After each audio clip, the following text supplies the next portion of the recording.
Hello students. आजकल हम class 12th UP board NCERT physics का चैप्टर 2 स्थिर वैद्युत विभव एवं धारिता पढ़ रहे हैं। कल हमने पढ़ा था कि बिंदु आवेश के कारण विभव कैसे ज्ञात किया जाता है। तो हमारा सूत्र निकल कर आया था V बराबर 1/4πε0 और Q अपॉन R। ठीक है। आज हमारा नेक्स्ट टॉपिक है वैद्युत द्विध्रुव की अक्षीय स्थिति में हमें वैद्युत विभव ज्ञात करना है।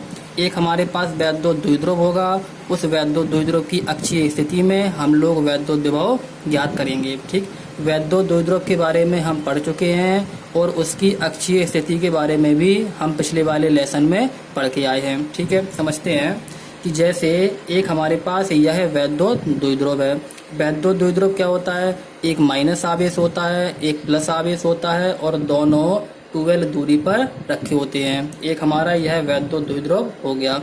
अब इस वैद्युत द्विध्रुव की अक्षीय स्थिति में, तो अक्षीय स्थिति क्या होती है कि जो वैद्युत द्विध्रुव होता है उसी की लाइन में, यानी कि ये हमारी वैद्युत द्विध्रुव की लाइन है, तो इसी लाइन को आगे बढ़ाते हुए हम एक बिंदु यहाँ पर P ले लेंगे।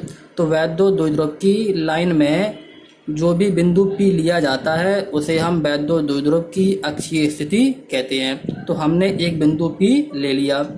यह बिंदु P वैद्युत द्विध्रुव के मध्य बिंदु से, कहाँ से? मध्य बिंदु। ये हमारा वैद्युत द्विध्रुव का मध्य बिंदु है। तो मध्य बिंदु से हमारे बिंदु P तक की दूरी कितनी है? R है। ठीक, वैद्युत द्विध्रुव के मध्य बिंदु से बिंदु P तक की हमारी दूरी कितनी है? देखो R है।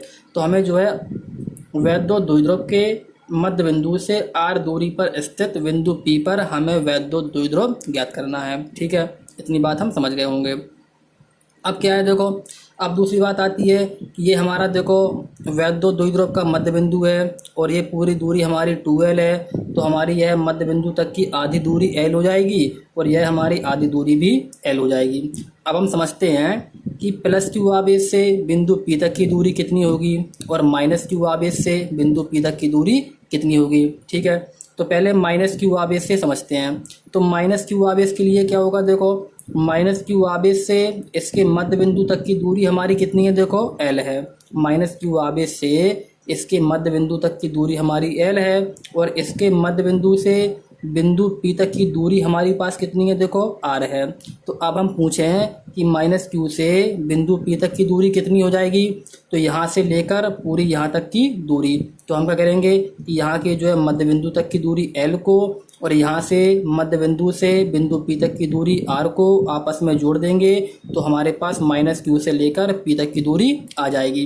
कितनी आएगी? देखो L प्लस के R, चाहे तो जो है L प्लस के R कह दो, चाहे तो R प्लस के L कह दो। ठीक है, अब समझते हैं कि प्लस Q आवेश के कारण जो बिंदु P तक की दूरी है वो कितनी है। देखो ये हमारा देखो प्लस Q आवेश है। ठीक है, हमें पता है कि इसके मध्य बिंदु से बिंदु P तक की दूरी हमारे पास R है। ठीक है, और इसके जो है वैद्युत द्विध्रुव के मध्य बिंदु से प्लस Q आवेश तक की दूरी हमारे पास कितनी है? देखो L है। इतनी पूरी दूरी हमारे पास जो R है और इतनी दूरी हमारे पास L है। अब कोई पूछता है कि इतनी दूरी कितनी हो जाएगी? देखो इतनी दूरी, तो इतनी दूरी में क्या होगा? देखो पूरी बड़ी वाली दूरी में से हम यह छोटी वाली दूरी घटा देंगे तो हमारी जो है दूरी निकल कर आ जाएगी। तो बड़ी वाली दूरी हमारे पास R है और यह छोटी वाली दूरी हमारे पास कितनी है? L है।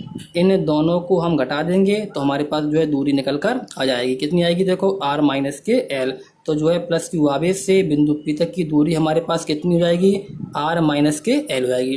तो ये दोनों जो है हमें याद रखना है। और एक बात हम और याद रखना है कि माइनस Q आवेश के लिए बिंदु P पर विभव हमने कितना लिया है? देखो V2 लेना है हमें। ठीक है, माइनस Q आवेश के कारण बिंदु P पर जो विभव है वो V2 है और प्लस Q आवेश के कारण बिंदु P पर जो विभव है वो कितना है? देखो V1 है। ठीक, माइनस Q आवेश के कारण बिंदु P पर विभव हमने V2 लिया है और प्लस Q आवेश के कारण हमने जो है बिंदु P पर कितना लिया है? देखो V1 लिया है। इतनी बातें हमें याद रखनी है।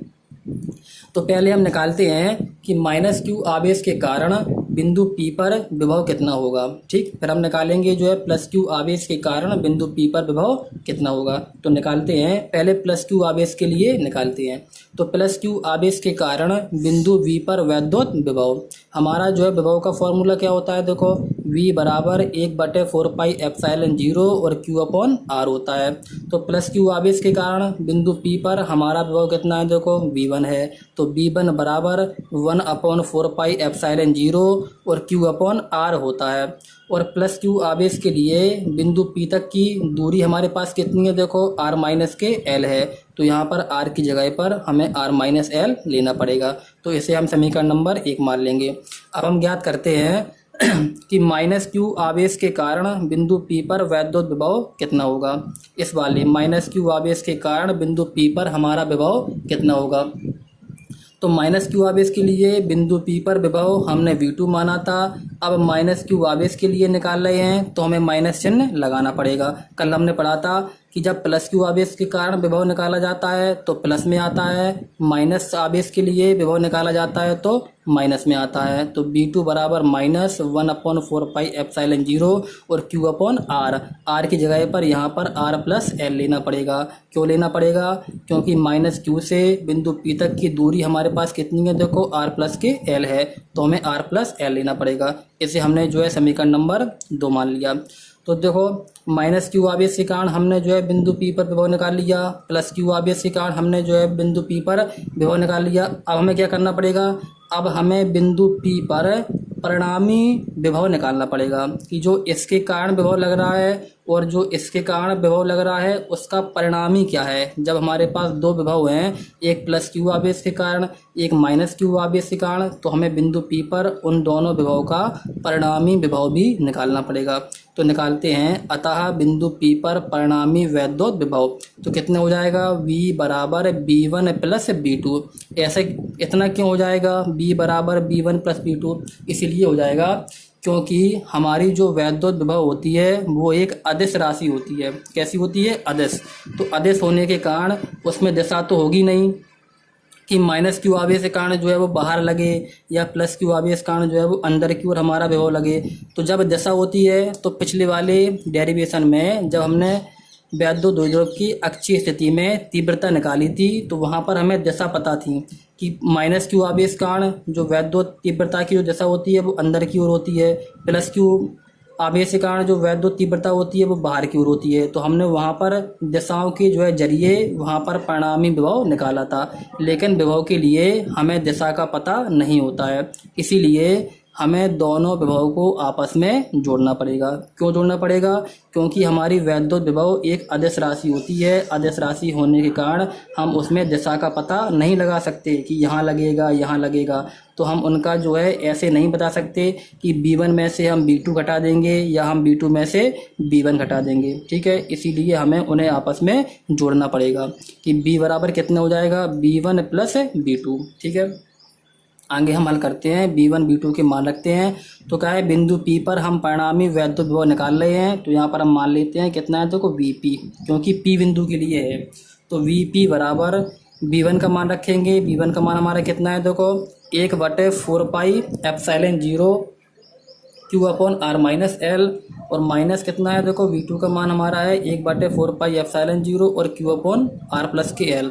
अब क्या है, देखो हमने आगे सॉल्व करेंगे तो दोनों में हम देख रहे हैं कि कितना कॉमन है, देखो 1/4πε0 और Q हमारा देखो दोनों में कॉमन आ रहा है। तो इसमें से हमने 1/4πε0 और Q हमने कॉमन ले लिया। ठीक, तो यहाँ पर कितना बचा, देखो यहाँ से देखो 1/4πε0 कट जाएगा, Q से Q कट जाएगा तो यहाँ से 1 बचेगा और नीचे हमारा R माइनस के L है माइनस, इससे जो है यह कट जाएगा, Q से हमारा Q कट जाएगा तो ऊपर से हमारा 1 बचेगा, नीचे हमारा R प्लस के L बचेगा। ठीक है, आगे हल करते हैं। BP बराबर इतना हम पूरा सेम लिख देंगे। यहाँ पर कितना हो जाएगा, देखो यहाँ पर हम इन दोनों में एलसीएम ले लेंगे। कितना आएगा, आर माइनस के एल आ जाएगा, आर प्लस के एल आ जाएगा। तो हल करते हैं। देखो जब हम आर माइनस एल का इसमें भाग देंगे तो आर माइनस एल से आर माइनस एल कट जाएगा और हमारे पास जो है आर प्लस एल बचेगा। इसका हमारा एक में गुणा हो जाएगा तो आर प्लस एल का एक में गुणा होगा तो आर प्लस एल आ जाएगा।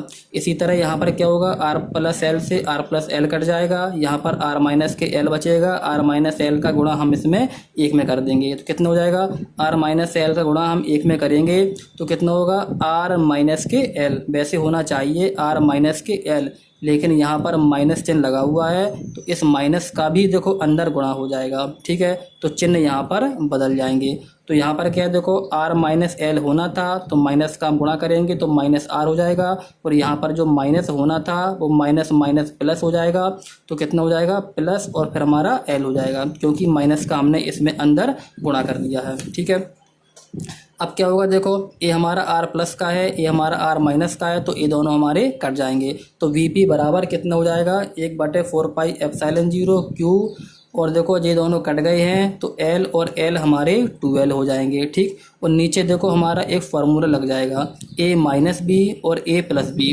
तो a minus B a plus B हमारा कितना होता है, देखो a स्क्वायर माइनस के बी स्क्वायर। तो a हमारा कितना है, देखो r है, b हमारा l है, तो हमारा हो जाएगा r स्क्वायर माइनस के l स्क्वायर। ठीक है, अब क्या है, बी पी बराबर इतना जो है वो सेम लिखा हुआ है 1/4 पाई एप्सिलॉन 0 क्यू, और हम जो है 2L का हम क्यू में गुणा कर देंगे तो क्यू इंटू 2L हो जाएगा। नीचे हमारा कितना लिखा हुआ है, आर स्क्वायर माइनस के एल स्क्वायर। ठीक, हमें पता है कि जो Q इंटू 2L होता है वो वैद्युत द्विध्रुव आघूर्ण P के बराबर होता है। पीछे हमने देखो पढ़ा था कि P बराबर कितना होता है, Q इंटू 2L। तो हम इतनी पूरी जगह पर P रख देंगे तो कितना हो जाएगा, VP बराबर 1/4 पाई एप्सिलॉन 0, और ये हमारा P बन जाएगा, और नीचे हमारा कितना बचेगा, आर स्क्वायर माइनस के एल स्क्वायर। अब हम एक काम करेंगे, अगर हमें याद होगा कि वैद्युत क्षेत्र की तीव्रता में हमने किया था, हमने माना था कि हमारी जो आर दूरी है वो बड़ी है कौन सी दूरी से, देखो एल दूरी से। ठीक, तो हमने वहाँ पर एल को नगण्य मान दिया था। कैसी स्थिति में, जब हमारी आर दूरी एल से बड़ी हो जाती है तो ऐसी स्थिति में जो है एल को छोड़ दिया जाता है, यानी कि एल को 0 के बराबर यानी कि नगण्य मान लिया जाता है। जब यहाँ से हम एल को हटा देंगे, छोड़ देंगे, तो हमारे पास कितना बचेगा, देखो वी पी बराबर 1/4 पाई एप्सिलॉन 0, ऊपर से हमारा पी बचेगा और इसको हम हटा देंगे, 0 मान लेंगे तो ये हमारा यहाँ से कैंसिल हो जाएगा। तो नीचे हमारा कितना बचेगा, देखो आर स्क्वायर बचेगा। तो यही हमारा वैद्युत द्विध्रुव की अक्षीय स्थिति में वैद्युत द्विध्रुव का फॉर्मूला होता है।